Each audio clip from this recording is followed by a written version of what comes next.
Binigyan po ng arrival honors kaninang alauna ng hapon sa Villamor Air Base ang labi po ni First Lieutenant Francis Damian na namatay sa bakbakan sa Zamboanga City.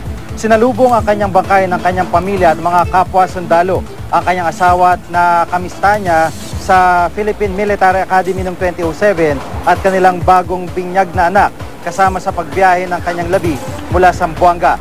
Emosyonal ang kanyang pamilya sa gitna ng seremonya. Ang kanyang ama na isang retiradong general mangiyak-iyak din dahil sa ang nagatid sa anak sa Philippine Air Force nang ma-deploy ito at namatay si Damian sa ospital dahil tumagos sa kanyang helmet ang isang bala mula sa mga rebelde.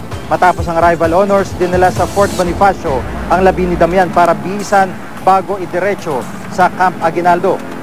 Emotional naman po ang send-off ceremony kanina. Ang may bahay ng 3 sundalong namatay sa enkwentro nila sa Bangsamoro Islamic Freedom Fighters sa may North Cotabato. Para sa karagdag detalye, may live report si Emil Sumangil. Emil.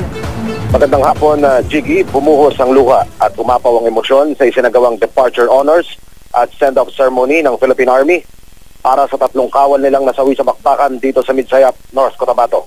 Sa kauli-uli ang pagkakataon, Jiggy, nakapiling ng puwersa ng Philippine Army 6th Infantry Division. Ang 3 sa mga kasamahan nilang sundalong nagbuwis ng buhay sa bakbakang sumiklab sa Barangay Malingaw, Midsayap, North Cotabato. Jiggy, kabilang sa batalyon na unang dineploy para kalabanin ang Bangsamoro Islamic Freedom Fighters, sina Private First Class Robert Baling, Private First Class Renon Balyares at Private First Class Adonis Aliejo. Sila ang puwersa ng mga sundalong nagpaatras sa mga kalabang lumusob sa mga liblib na barangay ng Midsayap. Posthumous Combat Award ang iginawad ng Philippine Army sa kanilang mga kawal. Hindi na ikubli, Jiggy, ng kanilang mga maybahay ang pangungulila sa puntong ito.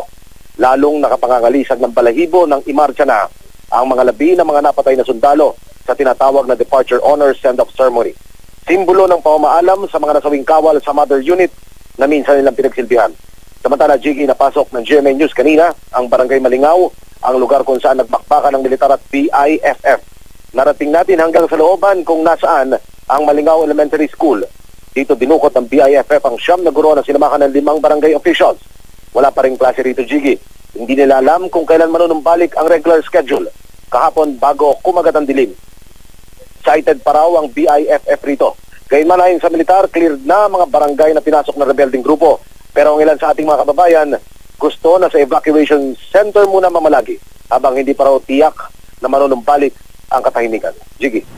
Maraming salamat, Emil Sumangil.